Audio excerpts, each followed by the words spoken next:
All right. Howdy, folks. Eric here with the Where to Hunt podcast. We are live on Facebook, YouTube, and Twitter. Not Instagram, not yet.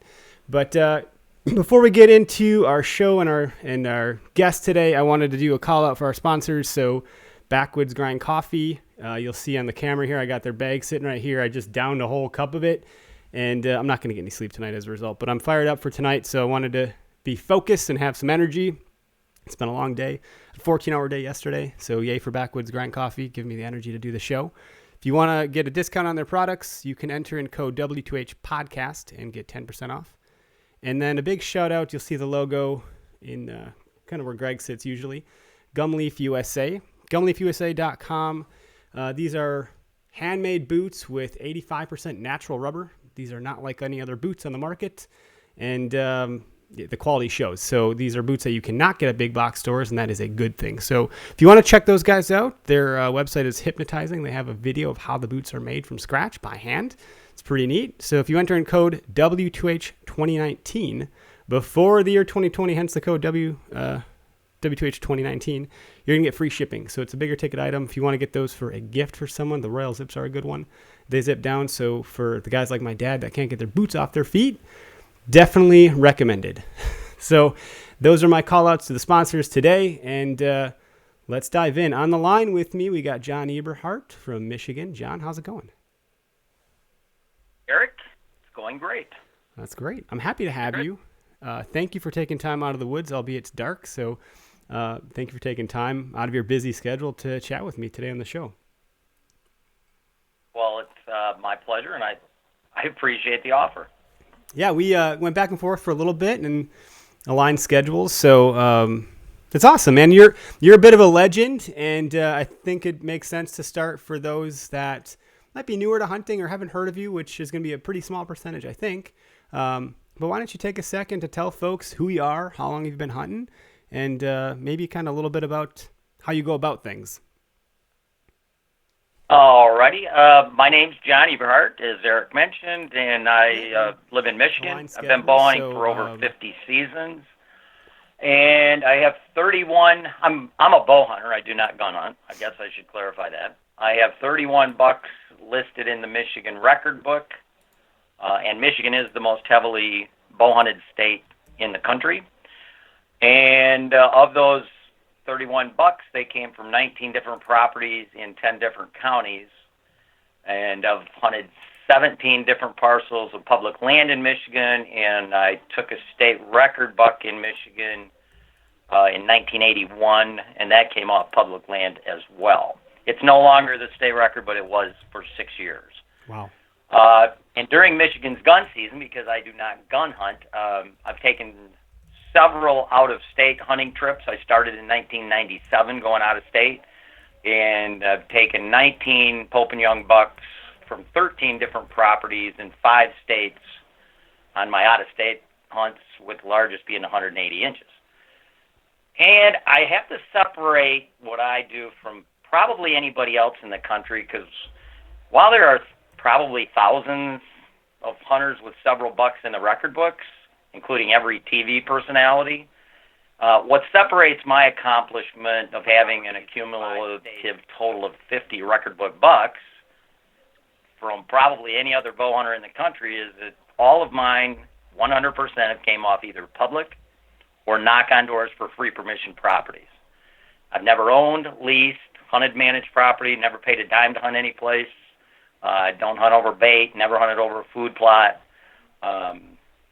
And I don't think any other bow hunter in the country can claim that they have 50 bucks in the books from all public and knock-on-doors properties. And I'm pretty proud of that. That is something to be very proud of. Gosh, I know I have some planted questions here, but I'm pretty ad-lib. So one of the questions I want to ask, I had a guest on a while back, and one of his tips was he brought his toddler daughter with him to knock on doors, and he said the percentage of people that said yes when he had his toddler daughter, in contrast to the people that would say no without her, was super high, and that was his secret tip of knocking on doors. How did you find success knocking on doors? he must have read that in one of my books. Really? Oh my gosh, that's yeah. great. So maybe he did. I have Maybe that. he did. I have written 3 bow hunting books. The first one was in 2003, and in every one of my books, there's a chapter on acquiring hunting permission. Okay. And in every one of those, it says if you want better odds of getting hunting permission by knocking on doors, dress nicely. Don't wear camo. Take your wife. Make sure your car's clean, because they look at your car and it's going to be parked in their yard and they want a clean car. They don't want a big truck with stickers all over it. Take a kid. Yeah, all of those things help.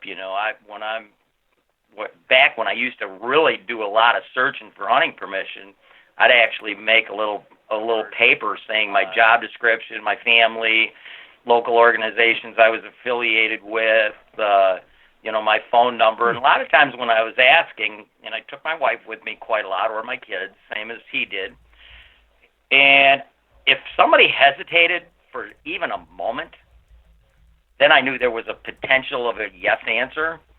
I would say, you know what? Don't answer that question right now. Here's a paper. This is pretty much what I do. This is what I do for a living. This is my family members, organizations.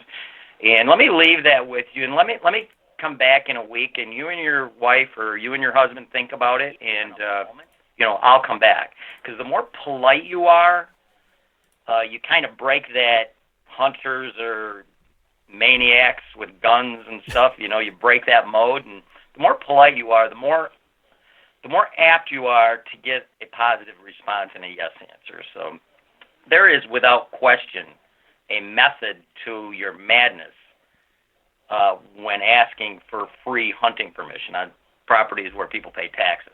Now, it's getting tougher because, anybody that owns any quantity of land, they definitely have people come up to them and want to lease it. This whole trophy buck management thing has gotten out of hand over the last 25 years because of TV, so everybody gets offered to lease their property, and a lot of them do if they don't have family members that physically hunt themselves or relatives. So it's getting tougher, but without question, taking your wife or a couple kids or a daughter with you, all of that goes well as far as getting that end permission and dressing nicely. Presentation is everything. Yeah, that makes a lot of sense. I mean, it's a first impression, right? So people have preconceived notions about hunters in their mind. If we can help kind of make sure they don't see us that way when we're knocking at their door, that's good, I think, right? Makes sense to me. And always be polite if they say no. Yep. Even if they say no, always. I was going to say, I would say that's similar to if you get pulled over, right? You never want to be unpolite to a police officer. Correct. Yeah, that's different. He can give you a ticket. But you want to be polite because you want to leave people with the notion that hunters are not these killing maniacs that they're perceived to be by a lot of the anti-hunting communities. So, we want to keep that groundswell down and have a good representation of the hunting community. No, I like that advice. I'm glad I asked. And if we kind of continue to unpack who John Eberhart is, you mentioned maybe that fella read that in one of your books, and you said one of your books. The ones that I know of, there's 3. I think your first book was 2003, then another in 2005, and then 2011. Is that accurate? Is there more? Close. Bow hunting pressured whitetails was 2003. Okay. Precision bow hunting was 2005, and then bow hunting whitetails the Eberhart way was in 2010. Got it. And I also, in 2005, produced a 3 DVD instructional bow hunting series. There's no kills on them. It's strictly instructional. And there's 3 of them. They're 2 hours each. They're very seasonal specific. So one is on postseason scouting and location preparation. One's preseason scouting and location preparation. And the other's in-season hunting techniques and tactics. So, and I've written a lot of articles for national magazines, done a lot of interviews, and so yeah, I've done a lot of that kind of stuff, and I enjoy writing. I write articles all the time because I like helping other hunters. Some people, when I post stuff on Facebook a lot, they think I'm egotistical because I won't allow somebody to beat me up. I'm a huge scent lock advocate, scent control advocate. I'm a huge saddle advocate. I hunt out of a saddle for the last almost 40 years.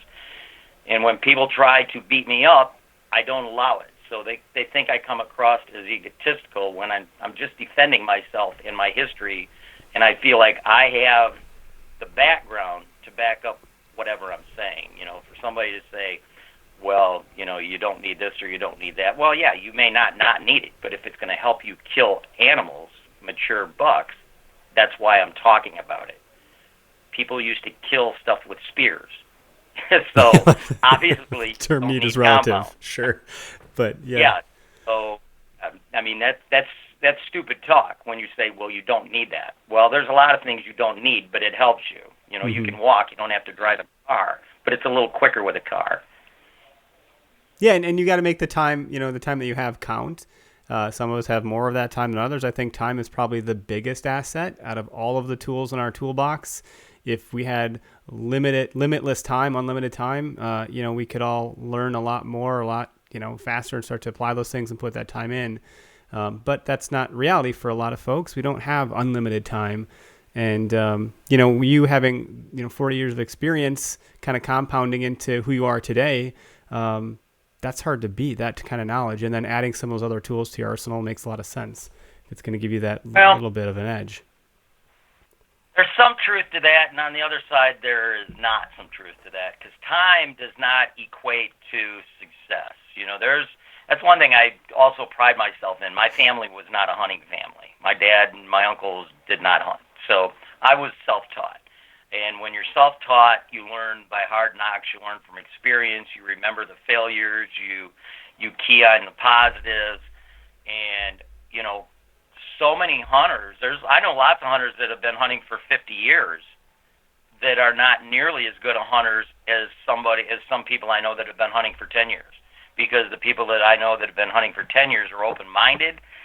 They want to learn. If they see something that they think is going to help them, they try it. Where a lot of the older hunters that I know that have hunted for many, many years and have a lot of time in the field, they just do the same thing year after year after year. They're not open-minded. They're not willing to change.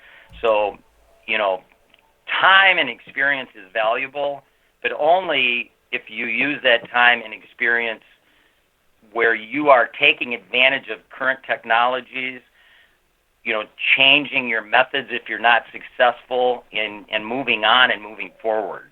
Otherwise, if you do everything the same all the time, you're just going to remain stale, and there's no reason for your success rates to change. Yeah, so time is valuable, but it's people that use the time correctly. Yeah.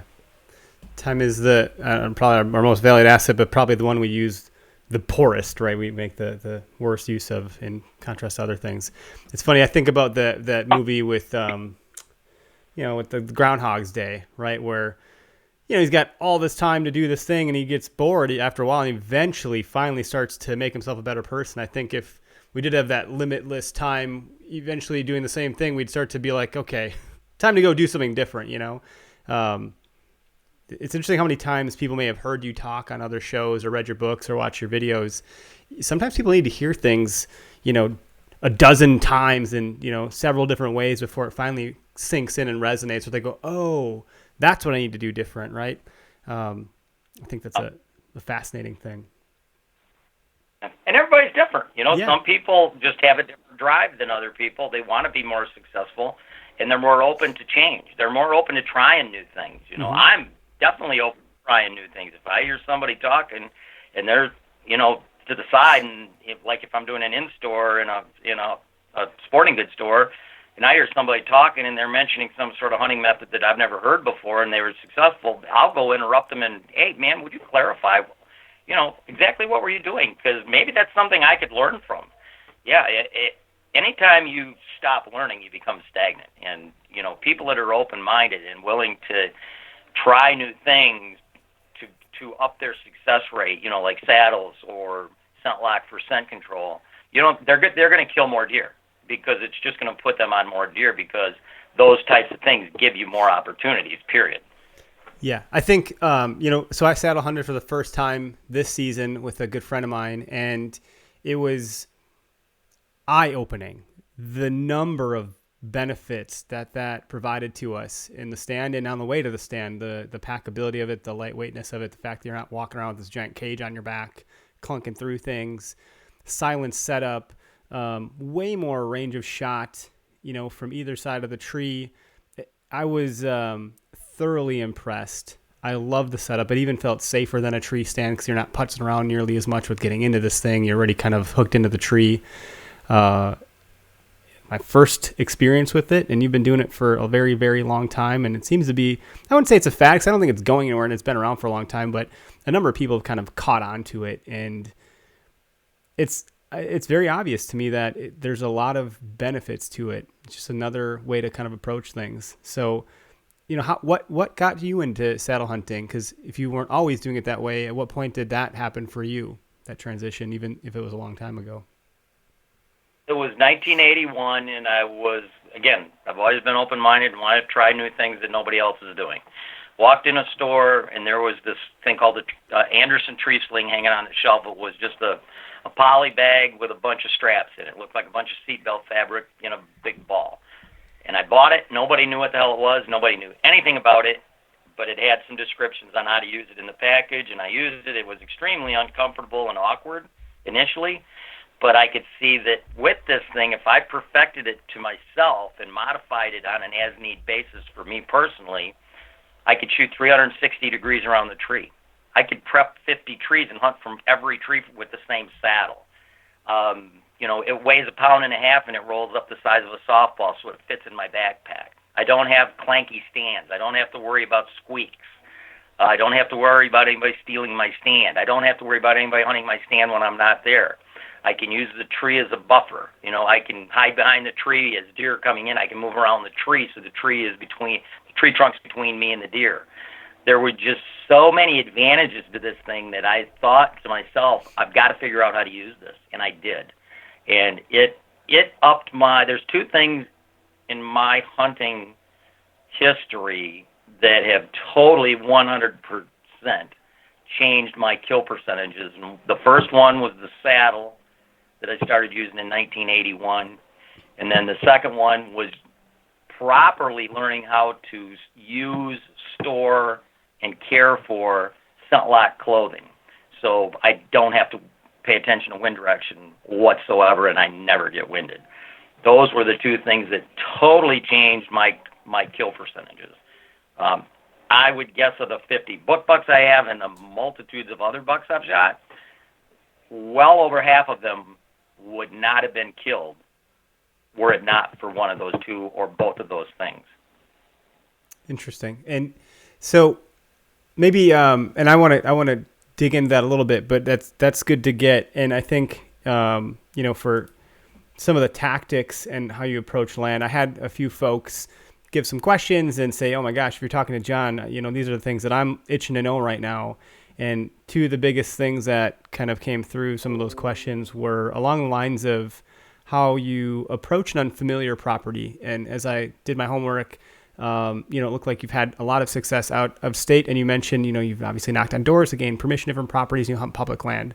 And so this podcast is public land centric in nature. And, not everyone has different styles of hunting, et cetera. But, for me specifically, if I can be selfish about and ask my own questions, because I can do what we want on this show, right?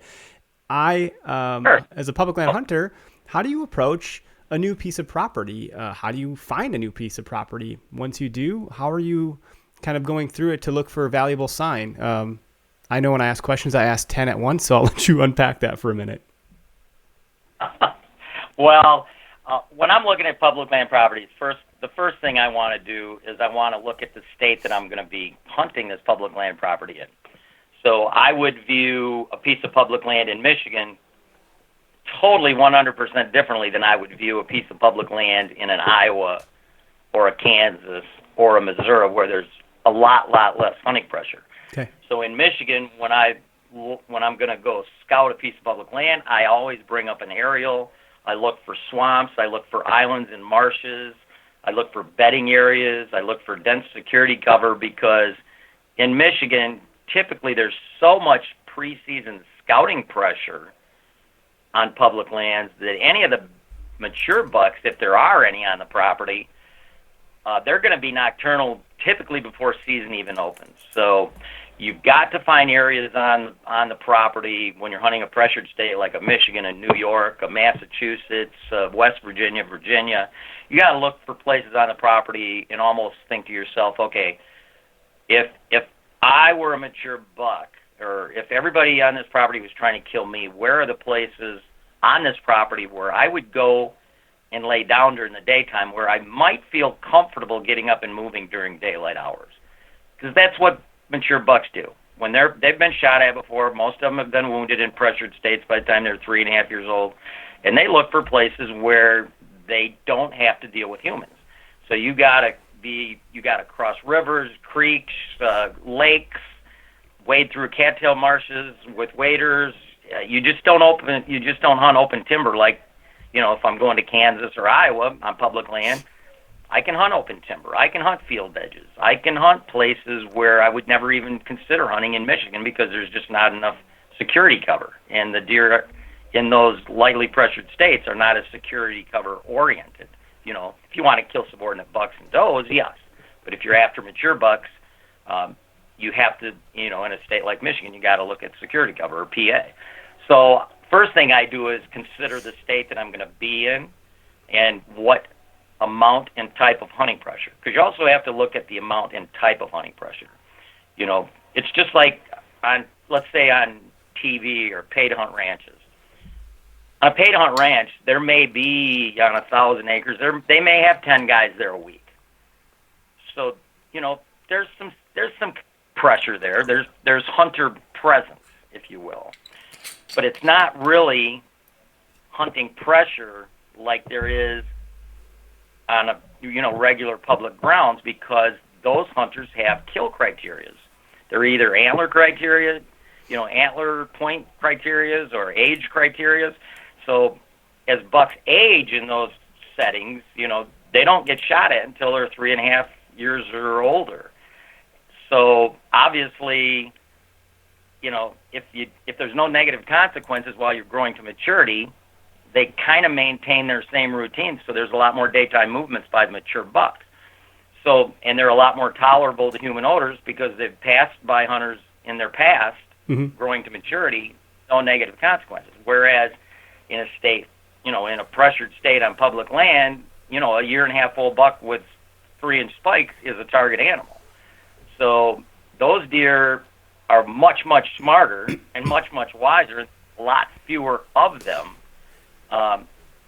per acre. So you've got to target them differently. So when I hunt public land out west, it's across the Mississippi River or southern Illinois or something like that. It's totally, totally different than when I'm hunting public land like in an Ohio or a West Virginia or a Michigan. So, in a heavily pressured state, I'm always looking for bedding areas. If the property does not have a bedding area in the design of a swamp, could be a big, huge area of autumn olives, it could be a cattail marsh that's dry, could be going across a lake where other hunters are not going to access it because there's no other access to get across a lake other than using a boat. Those are the types of areas I look for in a pressured state. Outside of a pressured state, I look for open timber, food. Basically, food attracts does attract bucks. But there's a lot more daytime movements in those low pressured states on public land, and they will actually traverse and move into more open areas during daylight hours than they do in pressured states. Okay. And so when you talk about identifying buck bedding area in a certain property, you mentioned like if it's got a marsh or dried up marsh or something like that.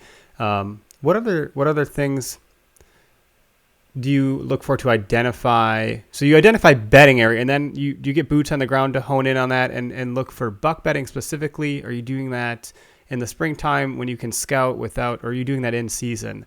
Let me understand how you kind of approach identifying specifically buck bedding, and then what your approach is to getting in and hunting that. I don't believe in searching for a buck bed. Okay. Good to know. I just don't believe in that procedure. I look for bedding areas, and people that say, well, does don't bed in a buck bedding area, or bucks don't bed in a doe bedding area, that is total bunk. Now, if there's a really tiny bedding zone and there's a mature dominant buck bedding in it, does may not bed in it because they don't want anything to do with a buck, especially when it gets close to the rut because they get pestered all the time. But if it's a big bedding area, there's going to be does and bucks bedded in the bedding area. So, and specifically looking for a buck bed where, I've seen them before. I mean, they're very obvious because typically there'll be some rubs around it. Mm-hmm. And, maybe there'll be a runway going from a specific buck bed with some rubs on it on their entry and exit route to that bed. But I don't specifically target and scout for buck beds. I just scout for bedding areas, and then typically what I will do, because I'm doing this during postseason only. Postseason, okay, thank you. In February through April. Typically, I'm just looking for bedding areas, and once I see a bedding area where I know deer are going to bed, because it's the densest security cover in the area, which is basically what attracts deer to bed there. Then what I'll do is I'll on foot, I'll obviously search for where there's convergence signs, converging runways in the bedding area, or maybe there's a little open area where there's some scrapes, and then I'll prepare I'll prepare a spot, and then I'll leave that alone until the rut phases, because when I'm hunting interiors of bedding areas, it's going to be rut phase only. It's not going to be early season stuff. And then when I do go into hunt a bedding area during pre-rut or rut, it's an all-day sit, because otherwise you're spooking deer with your entries, or you're spooking deer with your entries in the afternoons, or you're spooking deer with your exits in the morning. So I'm in my stand hour and a half before daylight, and I don't leave till a half hour after dark. That way I'm in there before any deer transition into the bedding area, and I give them a half an hour to leave the bedding area before I get down and exit. That way I'm not spooking anything with my entry and exit. It's like you were never there. It's also and it's also extremely critical when you're hunting interiors of bedding areas to have a perfect scent control regimen, because you will definitely have deer downwind of you at some point in time during the day. When you're in that close. So you said earlier, we talk about how you store your scent lock clothes. How do you store them? I'm curious because I've heard it all, right? Like I've been doing this show for, 5-6 years, and we're into the 100 some odd episodes. I've heard people putting their clothes in, leaf bags. Obviously you got ozone technology, the scent crusher, ozonics, just rubber totes in general. So I'm curious to know how you store it, because you practice scent control probably better than and more than most, if not, I wouldn't say all, but definitely than most, right? If you're in the interior of a bedding area and you're not getting winded, you're doing something right, and you have the backing to prove it. So I don't need to question you at all. Anybody that does, calm down. Because I can see some comments coming through. So that being said, I am curious to know how you store it, because that's something that I want to see if I want to adopt for how I do things, because I believe, I don't know if you know this, but I call myself the okayest hunter, so I don't take flack. And, I think I need all the help I can get, right? So if I can learn something about that, that's valuable for me. Okay, taking care of scent lock clothing is relatively simple. People make it out to be a lot more difficult than it is. I hunt out of a minivan. All my stuff's in the back of my minivan, and I have totes. I have the designated tote for my scent lock backpack and gear. I have a designated tote for my scent lock clothing. I have a designated tote for my undergarments, which are all washed in non-scent detergent and kept in that clean, airtight tote. And I also have a tote for my waterproof garments. So basically, to properly care, there's been a lot of people that have bought scent lock suits over the years that have absolutely no clue how to properly care for them, store them, or use them. And it's not their fault. Scent lock has done in my opinion, Scent lock has done an extremely poor job of educating hunters on how to properly care for, use, and store scent lock, and what to use in conjunction with scent lock. If you go out there and you've got a properly cared for scent lock jacket and pant, and you're not wearing a head cover, your scent regiment's gone. If you're going out there with a properly cared for jacket, pants, and head cover, and you're wearing leather or Cordura boots that breathe and have seams in them, your scent control is gone. If you go out there and you've got nice clean rubber boots, you've got a properly cared for scent lock jacket, pants, and head cover, and gloves, and you've got a backpack that you've used for 10 years and it's never been washed, and you get into it with your bare hands every day when you're changing your clothes for the next hunt, you better pay attention to the wind. So you've got to do it all. You've got to have a scent-free backpack. You've got to have scent-free boots. You've got to have a scent lock suit that's properly cared for. Basically, when you buy a new suit, you take the clothing, you take the tags off, you throw it in a dryer on the highest heat setting for about 40 minutes. And as soon as that's done, obviously you need a clean dryer. You don't want dryer sheets in there from your wife with, that had... I know people that have a secondary set of washer and dryer for this very reason. So that's good that you call it out. Once it comes out of the dryer, it goes directly into an airtight tote. You'd never put leaves, pine boughs, anything in with your scent lock. You want it totally separate, and nothing else goes in your tote, your airtight tote with your scent lock suits other than other scent lock suits. That's all that goes in it, period. And then basically once when I stop my vehicle, I slide between the seats. I put on my jacket. I put on my undergarments. I put on my jacket, pants. If it's going to be a long walk, I'll put my undergarments in my backpack, and then I'll put them on once I'm up in my saddle. But as far as care, throw them in the dryer every 4 or 5 hunts, for 40 minutes on the highest heat setting, and put it in an airtight container, and and then throw it in the vehicle. And when you don't wear the scent lock in the vehicle, once you stop, you take off your street clothes, you put the scent lock on, and then you go hunting. But you also have to have clean boots and a clean pack. And then once you come back to the vehicle, take off your jacket, take off your pants, take off your head cover, put those back in their, designated totes, and put on your street clothes and go home. It's really simple. If I was with another hunter and he parked behind me, and I slid behind my seats and he got out of his truck at the same time, I would be dressed and out the side of my van door before he would, ready to go hunting. And I would be scent free. Yeah, you got a good system going. It sounds like you really have a good cadence and rhythm as to, I could say regimen is probably a better word. System, regimen, process, procedure, whatever you want to call it. You got it down pat.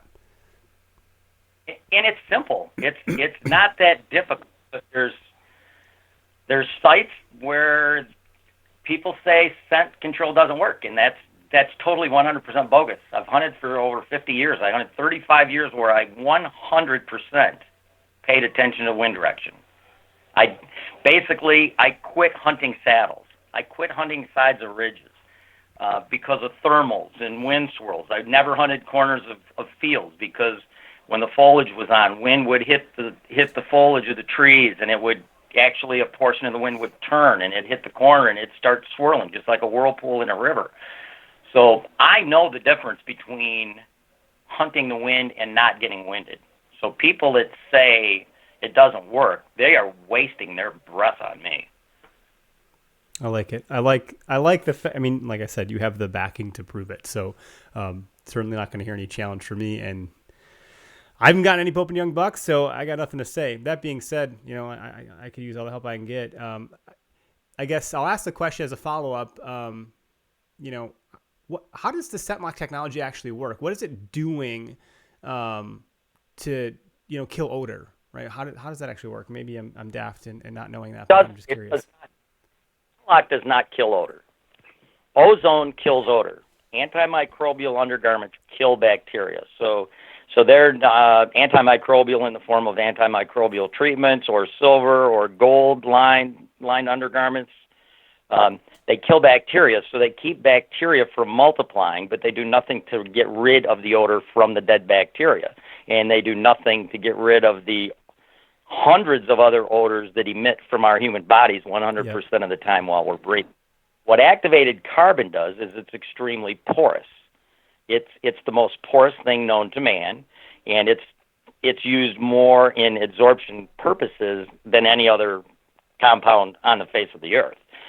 So basically what it does is when they make activated carbon, it's actually heated. They take carbonaceous materials, and Scent Lock just happens to use coconut carbon, and they heat it at 1,450 degrees plus Fahrenheit under pressure, and that's what creates activated carbon, and it becomes extremely porous. And to give you an example of how porous it is, if you took a 1-pound butter tub, everybody buys butter in those little 1-pound containers, and you filled that with activated coconut carbon, and you took all the interior pores and exterior surface area of every particle in that container, and you laid it out flat on a surface, it would cover over 100 acres. And that is all information that anybody can Google.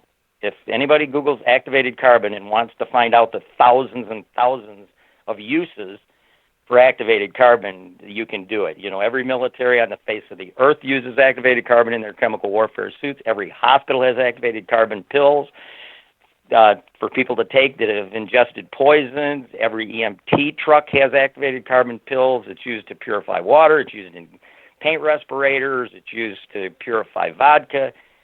There's activated carbon in every car in some form of a filtration system. NASA uses it in their spacesuits. So it's not something they pulled out of a hat and said, hey, let's use this.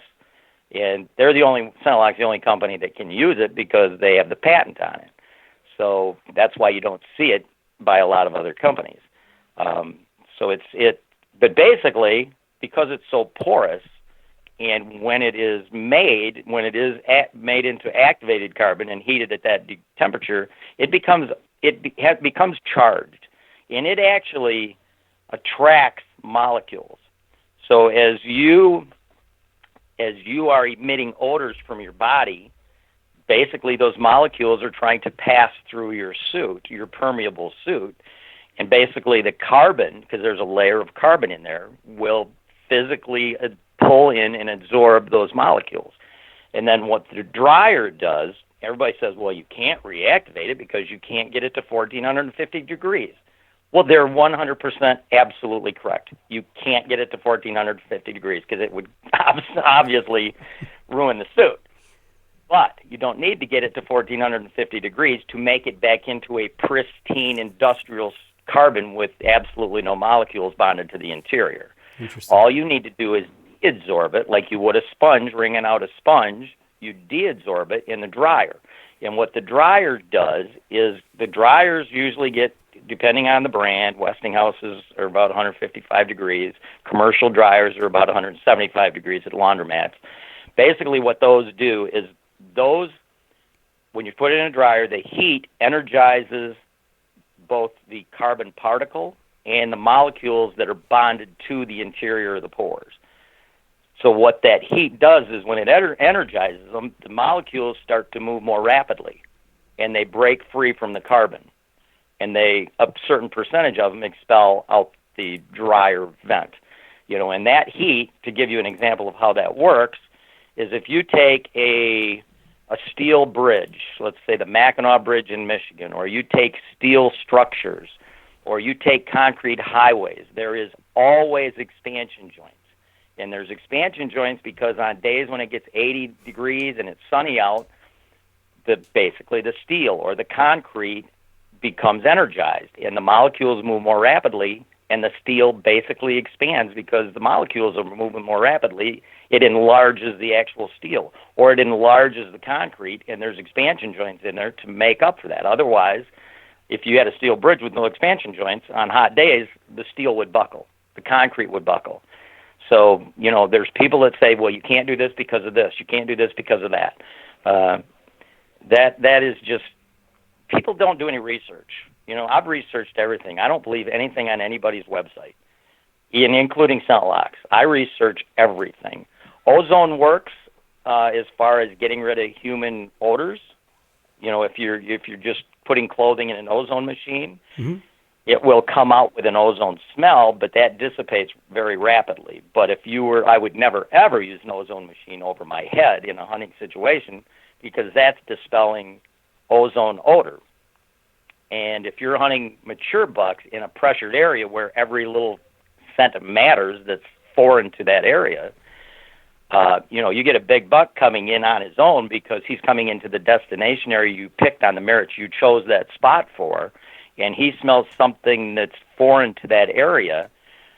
he is very likely going to turn around and leave or change his course of direction. On TV, they do that stuff all the time, but they're hunting really stupid deer.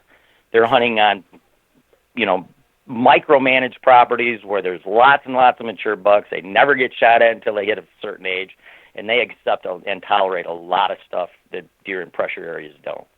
So ozone works good if you're just using it to, get rid of odors out of clothing. But keep in mind, if you took a set of clothing, hunting clothing, and you put it outside and you hung it in a tree for a year, and it had absolutely zero human odor in it whatsoever, it smelled just like the outdoors, as natural as it could be. And then if it's permeable, which means it allows airflow, it's not going to be long after you put that suit on that your human odor is going to permeate through that suit and go out into the atmosphere, and you will spook deer. So by somebody thinking that just because they've got all of the human odor out of their clothing, that they're going to go out and they don't have to pay attention to the wind, that is totally wrong, because they do. Because it's not going to be very long before some of your human odors will permeate through that suit and be in the atmosphere, and a deer downwind will smell it. I like what you said there, because in that statement, if you can play the wind, right? Use that to your advantage. Use everything you possibly can to your advantage, including technology. So I appreciate you saying it that way. And obviously the scent lock stuff, when you're in the interior of a bed, you're telling me, which I'm believing, by the way, there's not a challenge here, just in the sense that, when you're that close to a deer, you're not going to control necessarily where it's going to come from. And you had mentioned like 50% of the deer that you got, if it wasn't for either being in a saddle and having that flexibility of shot around a tree, et cetera, and or the combination of the scent lock stuff, where maybe the deer has come from downwind, which it sounds like it absolutely has for you in the past, but you've still been able to capitalize on that. That makes a ton of sense to me. So, I mean, for those that are listening, many of the deer I've shot downwind of me when that's I pay zero attention to wind. I never pay attention to wind direction, ever. Well, that being said, too, like for me, just for the record, like I think those that have listened to the show long enough know that, I'm a bit of a goof, right? I'm I believe in Murphy's Law, and for me, anything that can go wrong will, and I'm Polish, and so I got that going for me. I always do things the hard way, and reading the wind is a challenge. There's, I had the opportunity to learn how to sail a long time ago, and there's something called the points of sail, and understanding how to use the wind direction to your advantage to tack and jibe, and how do you position the sail. Well, when I think of deer hunting, the deer are going to traverse the wind in different ways in a similar fashion, right? As far as how they're coming into the wind to use that, they're not always just going to do things because the wind is doing something. They still have destinations that they want to get to in terms of bedding and food. They could care less about the wind, right? So I love what you're saying, man. I dig it. It makes a lot of sense to me. I think I do have one caller that poked in here. I'm going to bring him in if that's okay with you, and we'll field one question from them. Sure. And then, we'll drop them off after that. I'll let you answer it. But then we'll kind of get into a few other topics here as we kind of navigate the rest of the show. We got, hey, Zach, you're live on the Where to Hunt podcast. I'll let you get one question, and I'll hang up on you. But you're live on the show. Hey, guys. How's it going? Good. Hey, Zach. How's it going? Good. I have a question about saddles, as it's something I've been super interested in over the last couple of years. I have not pulled the trigger on one because of my hunting situation. And everyone's, in a different set of circumstances and has different things going on. I am lucky I have 60 acres in central Wisconsin that just happens to be a pretty good little 60 acres, even though it's a smaller piece of land. We tend to have a couple of really good ones running around on it. And just because my family's been hunting it so long, we kind of have our traditional stands that kind of stay up all year round that we just do maintenance on every year. And my theory is it's nice to have those permanent stands, just because it is the one thing our property is really susceptible to is overpressuring deer quickly because it's so small. So my thought is, just with those permanent stands that kind of stay up there, you can just get in and out of them really quickly. And then because I have a young family and young kids at home, I don't get to hunt that much to where I'd knock on a bunch of doors and get permission or hunt a bunch of public land. Normally when the, conditions aren't really good, I go duck hunting or do something different, go small game hunting. That being said, I am still really interested in the stand. Do you think it would be worth it in my situation, with that small acreage that I'm working with, to use a saddle, get in a bunch of different trees, even though the setup and takedown might be a little bit longer and I might be more susceptible to bumping deer in the actual setup and teardown? That was a very well laid out question, Zach, and my answer is 100% absolutely yes. What the saddle will do, you could go in during postseason, you already have your preset locations that everybody hunts. You could go in during postseason where you're not going to be concerned about spooking any deer, in March or April. You got 6 months before season, everything will be back to normal within a short period of time. And you can just walk every inch of that property, prep several trees for the saddle. That's the cool thing about owning your own property, is you can prep the trees so they're prepped just like your tree stands. You can, if you want, you could put spikes in the tree or tree steps or whatever, or sticks, whatever, and just leave them there. And that way those trees are always ready. They're prepped and ready for you to hunt. So, I've got a 37-acre parcel. I've got 17 trees on it. I've hunted it for 10 years. I've taken 6 book bucks off it. There's 2 other guys that have hunted it for over 20 years, and they've never taken any off it. And I just hunt differently than they do. And my daily timing, my entry routes are different. My seasonal timing is different. But if you have, the more trees you have prepped on a particular piece of property, the more options you have. And when something heats up, you may be walking through the property and all of a sudden, wow, here's a couple fresh scrapes, or there, for some odd reason, there's a couple hot runways here converging and it's got some big tracks on it. The cool thing about a saddle is you can prep a lot of trees, and you'll probably have a tree, if you did your scouting properly, and you did edges and openings and stuff like that, you'll probably have a tree prep there. So you've got something that's already ready where you don't have to go in and prep a location and make shooting lanes and leave odor, because you're making shooting lanes. It's pretty hard to prep a tree without leaving some odor. Very, very difficult, even with scentlock. But the more options you have, because year to year, traffic on a given property will change according to mast or fruit production of the trees you might have or the crop rotations in the area.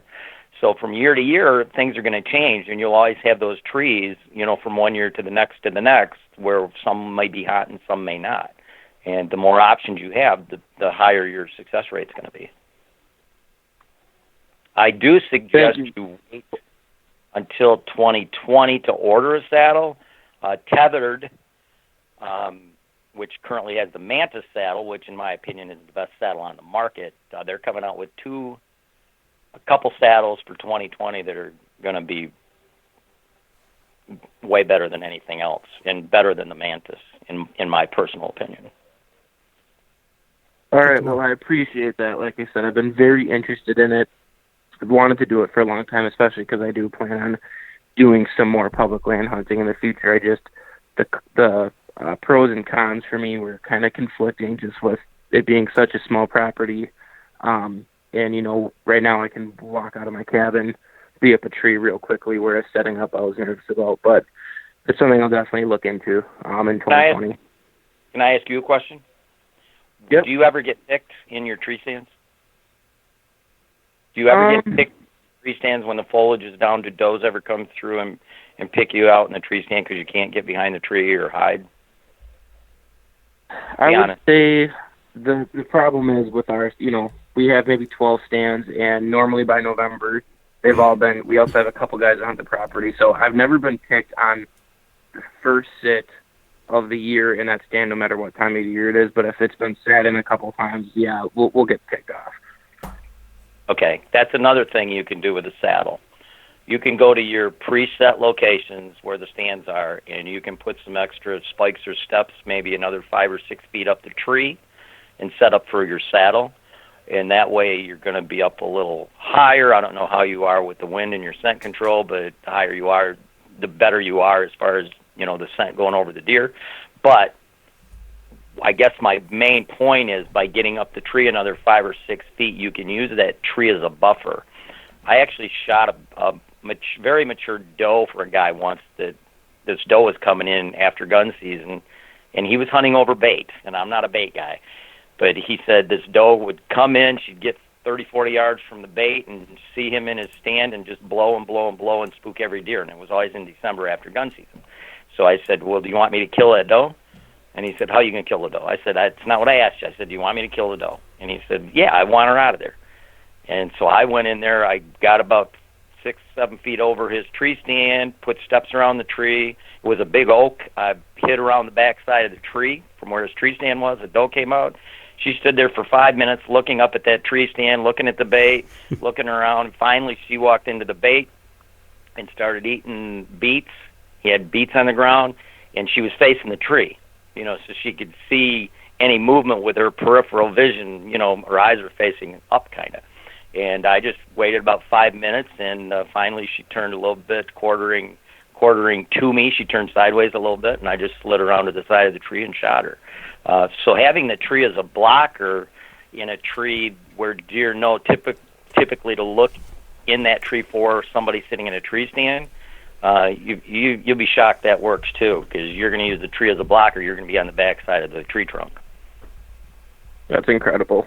Do you and John, real quick, just clarify, and Zach, thanks for the call and the question. When you talked about prepping a tree, Zach, I think that's going to be the best advice for you because you own the property. You can do whatever the hell you want there. But John, my question for you as a follow-up to that is, are you setting yourself up in a 360 around the tree or a 180? Or you talk about like getting around it. And so when I did it, I just had one climbing stick that I was standing on. So I still had the flexibility of pivoting and moving my body around one way or the other so I could pull off shots on left or right side. But I know that there's more you can do to set yourself up to get around the whole entire tree. Is that what you're doing? Oh, with a saddle, you always, okay. 100% always want to have a 360 opportunity. Okay. Because if you're hanging in a saddle, and let's say a deer comes in from your 5 o'clock, so the deer is kind of coming in from behind you and a little off to the right. But he's going to come by at your 3 o'clock. But his current route, he's at 5 and he's moving towards your tree, so he's going to go by your 3 o'clock. That's going to be very difficult for you to make a move on that deer and shoot, because you have to spin your body either farther around to the right to shoot or raise your bow over your lead strap and make yourself in an awkward position to shoot the deer at your 3 o'clock where you're kind of contorted. And my point there is your body is on the side of the tree that the deer is on. So if you had steps 360 around the tree, every 8 or 10 inches you got another step. You slowly, as the deer is at your 5 o'clock and moving in, you move around to your left if you're right-handed so that you got the tree trunk between the deer and you as a buffer. And then once the deer gets to your 3 o'clock, then you've just got a simple little shot where you just draw your bow and shoot to your left side. And, just peek around the tree a little bit and take that shot. With a saddle, you should always want the tree as a buffer where all you have to do is lean slightly to the side to take your shot. If you're right-handed, you want your shot slightly to be off to your left, and if you're left-handed, you want your shot to be to the right. But you should always, if the opportunity arises, have the tree trunk between you and the deer. And that's the cool thing about a saddle and doing 360 is you can move around the tree and keep, probably the best example of that situation would be, let's say, at an apple tree. Or let's say at a white oak where there's going to be, 3, 4, 5 deer come in and potentially feed for 20 minutes. Let's say there's going to be 3 mature does and 2 fawns, or, two mature does and 3 fawns, and they're going to be there for a while. If you're in a tree stand and the foliage is down, your odds of getting picked, because when they pick up an apple or they eat an acorn, they lift their head up, their ears moving, they're looking around. Your odds of getting picked with any movements are pretty decent. Whereas with a saddle, you just swing around to the opposite side of the tree, and you got the tree trunk there as a total buffer. So those deer, no way, are going to pick you. And then when you see an opportunity, let's say the does move out, and then a buck comes in, and you see the opportunity, you just slide slightly to the left side of the tree and take your shot. Like a peekaboo but if shot. you spook the does, they run off or they're snorting whatever, that buck's not going to come in. So using the tree as a buffer in many situations is just a huge advantage. That's cool. That's awesome. I think you've definitely answered the question. I think Zach dropped off or we lost him, so either way, John, those are great points. Thank you. Which is okay. I preface it that way. I wanted to make sure that we keep in a good cadence here. I've had a tradition of keeping people on, and then they just stick around, and it's fine. Zach's a good guy. He's called on the show before. He's actually been a guest, so he's a Wisconsinite here. Well, that was an excellent question, and he stated it very well. Yeah, he definitely did. And I like, again, your response about, look, if you have private property, you can do whatever the hell you want. Go prep the tree. Prep 10 of them, because then then at that point, it's no different than getting into the stand anyways, because you should be getting into that stand in a safe manner, and having that safety harness all the way up. So at that point, you're not doing anything different, And it makes sense. Not only you can prep the tree, you can prep shooting lanes, you can prep entry and exit routes. So, when you're on your own property or have permission on property, you can do a lot of things. On public land, your hands are tied. I mean, you're not supposed to cut shooting lanes, you're not supposed to cut branches in the tree, you're not supposed to cut into the meat of the tree with screw ends, everything's got to be strap-on. There's no such thing as this is my spot. There's could be squirrel hunters or grouse hunters that totally screw up your evening. There's just a whole lot of negatives to public land, and public land is the ultimate test. If you're hunting ultimate land in a state with a lot of hunters, man, if you're killing 2.5-year-old 80, 90-inch 8-points every year, you're a kick-ass hunter. That's all there is to it. Mm-hmm. You could probably go hunting Drury's and Michael Waddell's on their property and kick their butts, or at least keep up with them. Yeah. Because you have to know what the hell you're doing to kill bucks in a pressured state, even 2.5-year-old bucks on public land. Oh, that's a good point. Well, let's, I guess, I'd be remiss if I didn't ask you to share some of the other things you're doing too. I know you have the workshops, so I wanted to make sure that you got that across on this show, because this is late season, and I guess I'll back up a little bit because I just said something that I remembered I wanted to touch on. It is late season. So here in Wisconsin, our season goes till the end of January. And so I will personally be doing a hunt on January 18th, a bow hunt, and we can still shoot bucks. What are some late season tactics or some late season tips that you would advise on, as far as you talked about, you've had success on a certain property and other hunters have not. And one of the components you mentioned was the timing in terms of seasonality and what you're doing there. So if we're talking about late season, what advice would you give some of the late season hunters that are still out there? Key on food and key on security cover. Security cover, that's something I key on 100% of the time in pressured areas. Mature bucks in pressured areas rarely are far from security cover when they're moving during daylight hours. And after gun season in December, it's even much more so. In fact, a lot of, most mature bucks in pressured states, they typically don't move much during daylight hours at all. And what do you classify security cover as for those that might not know? Security cover, I guess the best way to look at security cover is, again, if everybody was trying to kill you, what are the areas where you would feel comfortable moving through or along? So, security cover is cattail marshes, swamps, timber with heavy understudy. If you're hunting hilly areas, down in the bottoms of the saddles where there's more moisture and there's more usually more briars and more vegetation. Deer like moving through vegetation where basically they can take 1 or 2 bounds and they're gone. If let's say there was a white oak tree on the edge of a crop field, okay, and this white oak tree was loaded with acorns this year, and the crop field was a short crop field, so there's no deer bedding in the crop field, obviously, like there would be if there was standing corn. And you're going to hunt this oak tree in the evening. Okay, let's say there's the closest bedding area is 200 yards away. 200 yards away, there's, let's say, a cattail marsh or a swamp or some heavy understudy in the timber. But they have to pass through timber with zero understudy, just basically almost bare ground, to get from the bedding area to that white oak to eat acorns. The odds are really high that you will probably have some does and fawns and possibly even a subordinate buck come in there and feed during daylight hours in the evening.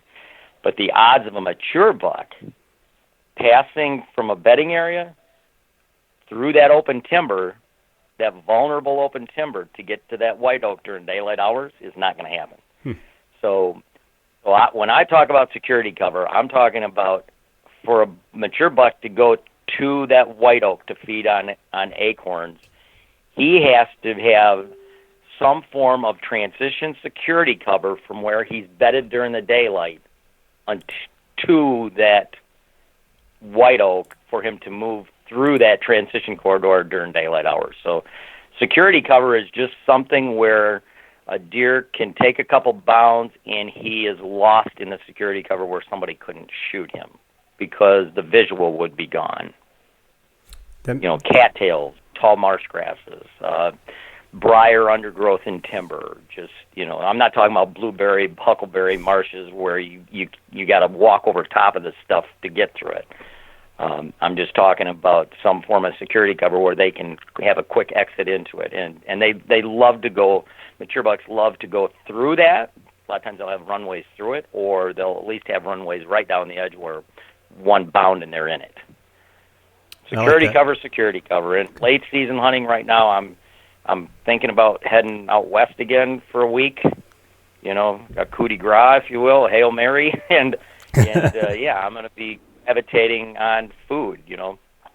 On a couple of my December hunts in southern Illinois on public land in December after their gun season, I keyed on locust trees that drop those big long beans, and 2 out of the 3 years I went there to that public land, I killed big bucks, and I killed them at those locust trees. And I always waited until they got a good snowfall, 4 to 8 inches of snow, because they don't eat those locust beans much in the fall because they're keen on acorns and grasses and other vegetation.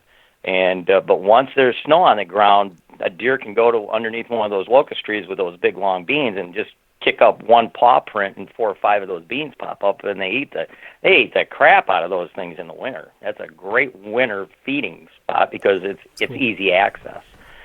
So gravitate to feeding locations. I suggest anybody that's going to hunt in December, if they're going to go on a trip, try to do it after there's a fresh snow, or you're looking at sign that's been left there in the last 24 to 36 hours, and it's much easier. To hunt on something where you're looking at immediate sign versus sign that may have been there 2 weeks ago that still looks fresh. And what sign is going to stop you in your tracks other than the scrape? What are you looking for that's going to be a hot sign? What are you going to stop and hunt? You mean if I were freelancing? Yep. If I were freelancing with all my gear and going to jump in a tree and hunt? Mm-hmm. Mast. Some form of mast mast, I'm talking about white oaks, possibly an apple tree, whatever the preferred food mast is in that particular area. A lot of areas that don't have oaks, they have, beech nuts and stuff. So I'll look for that. If I see that, I will also look for some buck rubs in the close vicinity, because I know if that's dropping acorns and deer feeding on it, obviously if there's does there, that means there's probably going to be buck activity there too, and there will be some form of rubs nearby. Or I will look for fresh sign where there's several terrain feature dumps where there's a lot of runways that converge in a small area. Okay. But primary scrapes have been my most successful areas to hunt. Probably 50 to 55% of the mature bucks I've got in the record book were taken at primary scrape areas. Good to know. And a lot of primary scrape areas may be at an apple tree or at a white oak tree or at a red oak tree along the edge of a standing cornfield. And once corn's cut, those scrape areas are worthless to hunt because they're exposed to that open picked cornfield. Sure. But as long as the corn's standing, those areas are definitely a good place to hunt because they got security cover to security cover, standing corn to timber. Okay. That's helpful.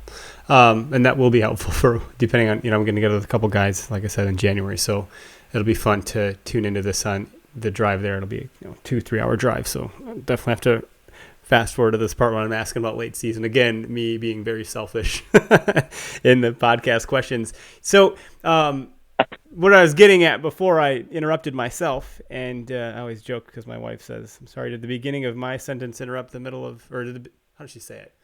Did the middle of my oh, Jesus, I'm just all over the place with that one. Did the middle of my sentence interrupt the beginning of yours, I think is how it goes. Anyway, you have workshops that you do, and they're in Michigan, and I wanted you to be sure to touch on those because I think there's a lot of folks that could really, gain value from learning firsthand, that kind of in-person, hands-on kind of approach. And we all have different ways that we learn. I think that's a really awesome thing that you do. So I wanted you to just, touch on that real quick and what to expect and when you're doing those and how that all works. Okay, I do 3 a year. I always do them during postseason because I think that's when they're the most beneficial to the attendees because all the foliage is down. So that's when I do my scouting. So that's why I like to do them during postseason because the property looks exactly the same during postseason as it's going to look during the rut phases, which is when I do the majority of my hunting. So I'm looking at the trees exactly the way they're going to look, in the rut phases. I'm looking at them the same way during postseason. So anyway, they're 2-day events. The first day is on that 37-acre piece of property that I was talking about. It's actually 170 acres, but it's only got 37 acres of huntable land. Okay. So it's got a lot of different looks on it. And we visit about 14 of the 17 trees. I jump up in quite a few of them with my saddle. I explain, okay, the proper entry for this tree. This tree is for morning hunts or evening hunts. This tree is strictly for early season. This tree is strictly for rut phase hunting. Every tree has a rhyme and a reason for when it gets hunted as far as daily and seasonal timing and entry and exit routes. Most of them have a different entry route than an exit route.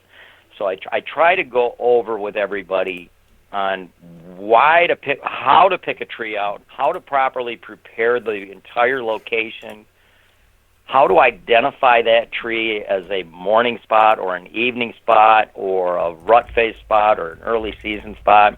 Because a lot of guys on it, let's say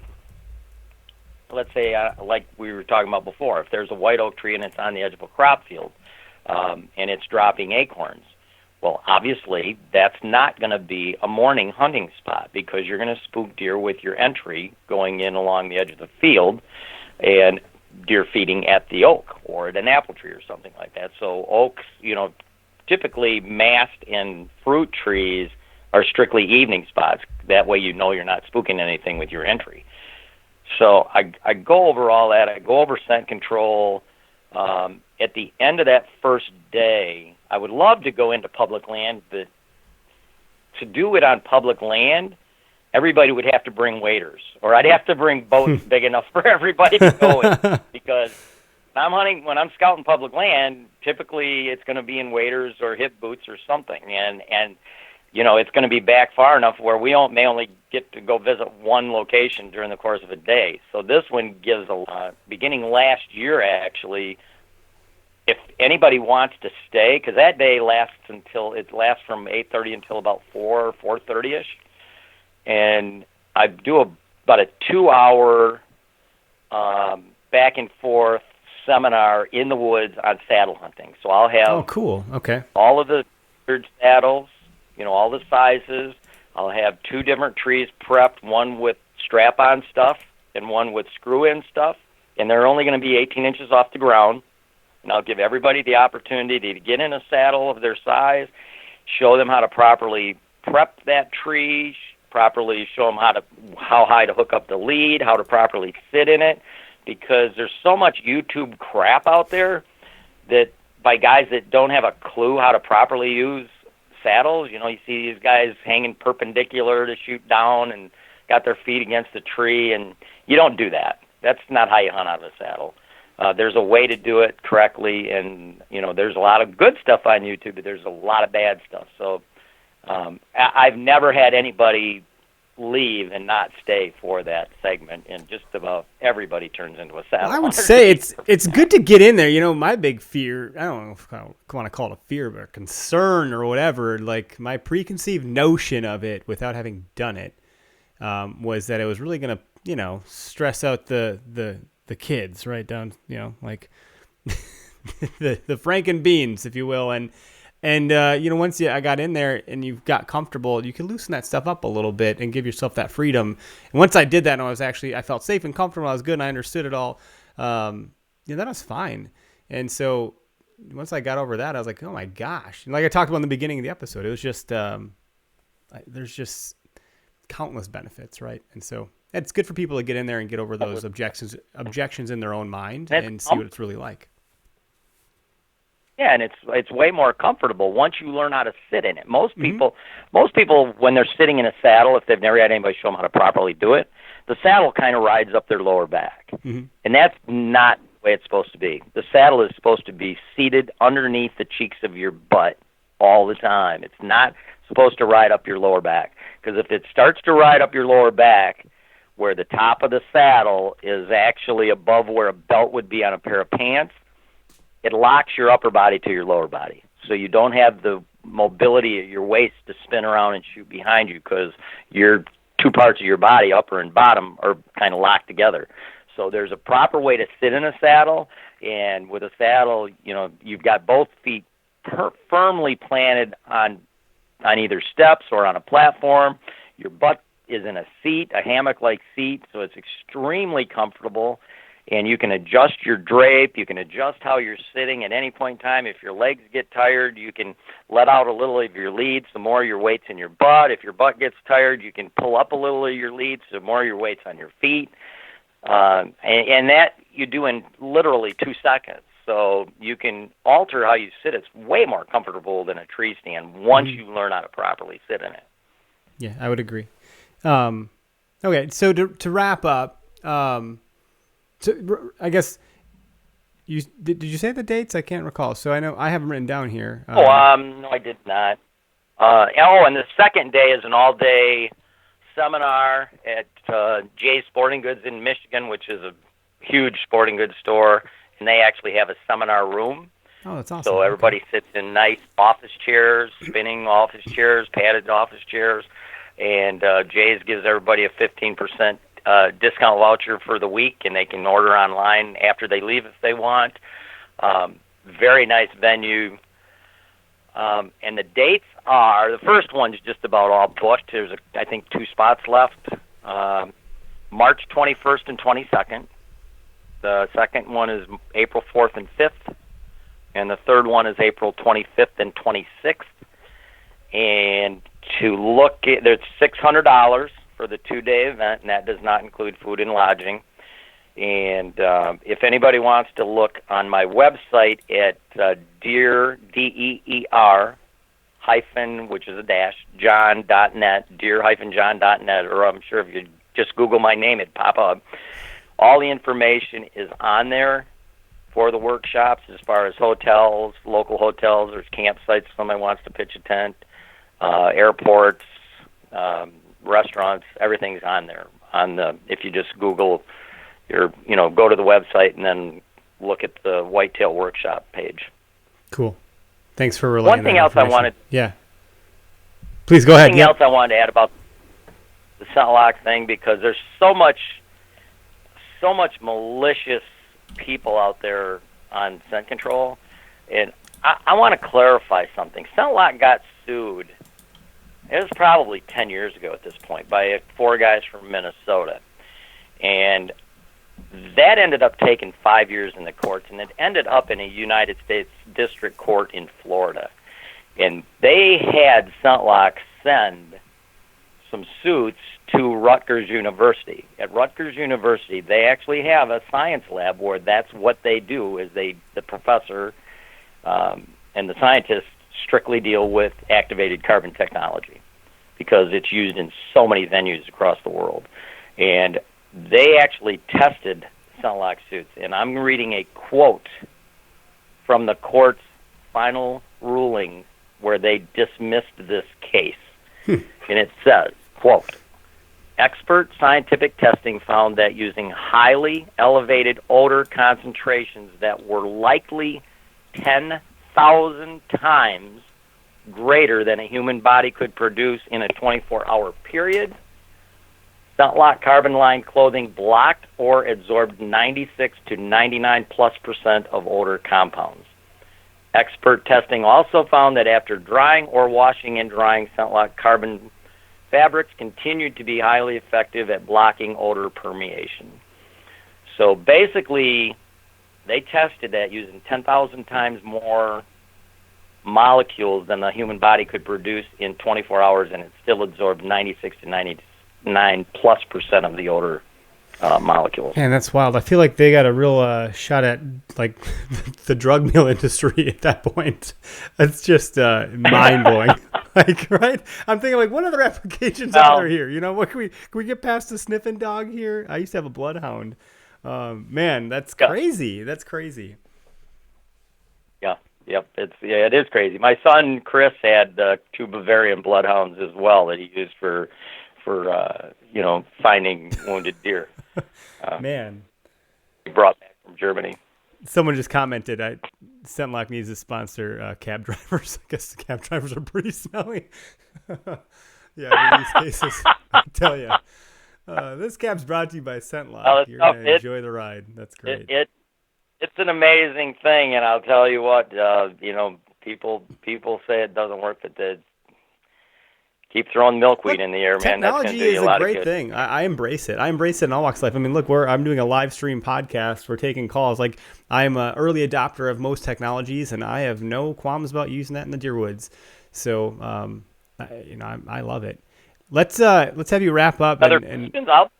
Go ahead. Okay, I was going to say I'll stay as long as you want if you want other questions answered. I was just going to have you wrap up and share your most memorable hunt. I know it sounds like other folks have asked you that question, so if you want to share a story that you've shared before, if it truly is your most memorable hunt, that's great. If you have anything that comes to mind, I know I tried to plant the seed early on, but I'd love to hear that story as a final thought. Well, I do get asked that on podcasts quite often, so I'm going to give a different one because I have a lot of memorable hunts, if you will, and I'll give one 2008. This was in Illinois in December on public land right after their gun season ended. And in 2007, I'd killed a pretty nice buck down there, and this was at Starved Rock State Park, which was open in December to anybody. And like I mentioned earlier, I always want to go when there's after a fresh snow. So I was watching the weather forecast, and I see there was a snow coming through there. And I called the park ranger the next day after it was supposedly went through, and I asked him, did you guys get that snow? And he said, yeah, we got 8 inches of fresh snow. So I went down there, and it was cold. I was down there with a friend of mine, and I prepped the same exact tree that I had hunted the year before and shot that buck in 2007. And it was a big oak tree next to a locust tree that was dropping those big beans. And the first evening hunt, it was 7 degrees, 35-mile-an-hour stiff winds, not gusts. I don't know what the gusts were, but it was a 35-mile-an-hour stiff wind, and it was snowing. It was basically a blizzard.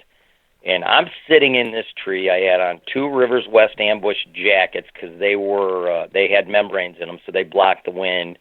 I had on 5 adhesive grabber body warmers on my base layers to keep me warm. And I kept my nose. I was in my saddle, and I kept my nose against the tree to block the wind. I spun around so I was on the downwind side of the wind from the tree trunk blocking it. And at one point, I'm like, why in the hell am I even sitting here? Because there is no way a deer is going to move in this weather, in these weather conditions. And about a half hour before dark, obviously I hadn't seen a thing.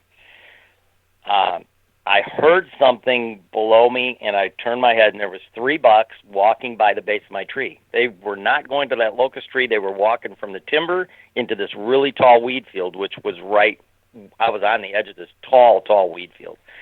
And it was a spike, a 4, and a 6 point. I mean, it was a 2, 4, and a 6, which is pretty rare. Yeah, cool. And they walked into there, and I was like, wow. I was going to leave and go back to the motel because nothing was going to move, and now I just saw 3 bucks half hour before dark. So I said, okay, I'm just going to sit here and wait it out. And just before dark, I looked, I kind of had my peripheral to the left, and here's some does coming down the edge of this weed field towards this locust tree. And behind them was this big buck. And they came in and started eating locust beans, and it was a 12-pointer, typical 12-point. And he came into 17 yards. And long story short, I shot him, and that year I'd had shoulder surgery just like I did this year, except that year was on my right, this year was on my left. So I was only shooting 40 pounds. And at 17 yards, I shot him, and he ran 80 yards, and I watched him fall down. And it was a 160-inch typical 12-point, and that was a very memorable hunt because of the it was hands down the worst weather conditions I've ever hunted in my life. I love that. And that's what stands out. That is like one of the key components of something that it just in nature is inherently memorable, right? And it's good to hear someone like you that I would look up, like I look up to you, and you've got these world-class bucks. You have a couple decades of experience under your belt. You've written all these articles, you've been on all these shows, you've done all these things. It was actually really refreshing to hear someone like yourself say, I was considering just getting down. Like, what the hell am I even doing out here? And just hearing you say that, I don't know, makes you a little bit more human than maybe I would have expected, which is good because you're a human. And, well, the guy that I was hunting with questioned even going out that evening. I bet. He didn't have the clothes for it. He froze his butt off. I have clothes for all that stuff. He didn't. And I was perfectly warm. I just thought, there's no way a deer's going to move in this weather. Mm-hmm. And I was so wrong, man. That just reaffirms no matter what the conditions are, you're not going to kill a buck sitting on the couch drinking coffee. Yeah, that's true. Hey, I want to ask one other question then too, because you talk about doing all-day sits, right? And for some reason, I'm obsessed with. I don't know why. It's a strange obsession. I just love knowing what people eat when they're in the stand. And you talk about scent control. How are you getting through the all-day sit from a food standpoint? What are you taking out there with you to get through the whole day? Very simple. I take usually 3 or 4 granola bars, and I will open the granola bars because the wrappers are really noisy on a granola bar. Mm-hmm. I'll open them and put them in a Ziploc, a quart Ziploc bag, and I'll usually put in a couple Hershey bars in there as well and open them first. And then I'll have some sandwiches, and they are also in Ziploc bags, and I will usually have a couple apples in my backpack. So when I eat the apples, obviously the core I put in a Ziploc, or not a Ziploc, but in a Ziploc bag, so there's no apple odor, because a lot of times if I'm eating an apple, I'm not in an area with apples, so it's a foreign odor to that location. So everything goes in Ziploc bags so that there's no odor, and basically that's what I do. And something else about midday, because this is kind of an interesting statistic, and I'm a big statistics guy. All the hunter density statistics, all the P&Y ratios per kill per state statistics are in all of my books for every state with whitetails. Okay. And of the 31 Michigan bucks I've killed that are in the record book, 20 of them were shot between November 1st and November 14th. So that's 20 bucks in a 2-week period. Now, of those 20 bucks, 7 of them were shot between the hours of 11 a.m. and 3 p.m. So 35% of the bucks I shot in that 2-week time frame that made book were during midday. That's what I consider midday, 11 to 3. Okay. While less than 8% of the time I spent on stand during those 14 days were spent on stand during midday. So 35% kill rate with less than 8% of the time spent on stand. Oh, man, those are great stats. That's a big testimonial for midday hunting in the right types of locations. I mean, you obviously, just because you're hunting midday, if you're in a location that's not conducive to midday movements, it's irrelevant. Sure. You got to be in some semblance of security cover in a bedding area where deer are going to move at will during midday. So those you guys and gals think about taking your PTO, there's some good statistics. And then Scott Clark just asked a question here in the comments. What about how do you apply that same theory to late season movement in terms of times of day? Times of day, late season, it's pretty rare that I've had any opportunities in late season in the morning. It's almost always been in the evenings. Okay. In fact, several of my out-of-state hunts on public lands in late season, I have totally discarded morning hunts because I couldn't go any place prior to daylight without spooking the very deer I was trying to kill. So, there's been times where I've went on a 1-day scout and then a 5-day hunt. I plan on 5 days of hunts, so 5 mornings and 5 evenings, so it'd be 10 hunts. Because usually in December I don't do all-day sits. I only do all-day sits usually during the rut phases.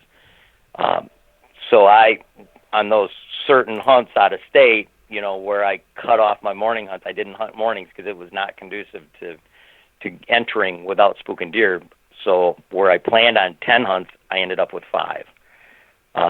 So typically evenings are the best on late season hunts, unless somehow or another you can come into a bedding area from the back side of a feeding zone. Then I'd say if you got into a bedding area a couple hours before daylight, where you weren't spooking anything with your entry, that would be conducive for a morning hunt. Cool.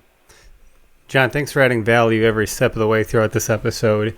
I'm going to end the live session, and just as a wrap-up, a final wrap-up, I have your website listed as eberhartswhitetailworkshop.com. Is that the correct place to push people to that have listened in on this that want to learn more?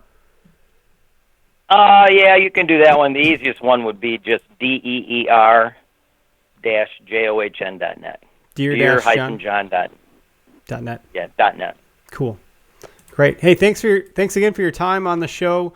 Thanks for answering Zach's question, a couple others that came through in the comments.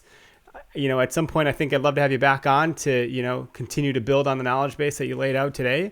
So, and if you're ever in Wisconsin, look us up. We'd love to have you in studio too and chat with you that way. Oh, okay, Eric. Well, thank you. You know what? I always appreciate the offer to do podcasts. I love doing it. I love helping hunters. I love getting these emails of these hunters that have killed big bucks because of this or because of that, and I just love it. I love helping hunters kill nice deer, or just kill whatever deer that makes them feel happy. That's should say. No, that's good, and the intrinsic value is part of why I do what I do too. I love connecting people with people that they can learn from. So thanks again. I'm going to end the live session. I'll keep you online for just a moment here. Thanks, folks, for listening in.